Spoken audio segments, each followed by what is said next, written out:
એટલું બધું પણ એમ હાર્ડ નથી.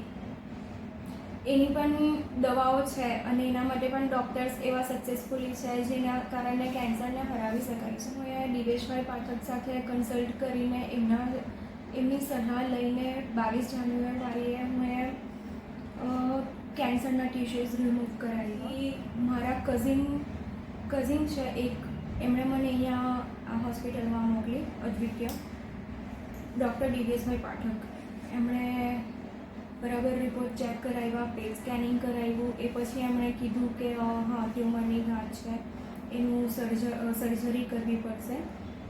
સર્જરી કરાવી હું દિવેશભાઈ પાઠક પાસે. અને જેવી રીતે મને તો અત્યારે સેકન્ડ સ્ટેજ પર, અર્લી સ્ટેજ મને ખબર પડી ગઈ છે, એટલે હું પોતે બહુ લકી છું કે મને પહેલાં ખબર પડી ગઈ છે.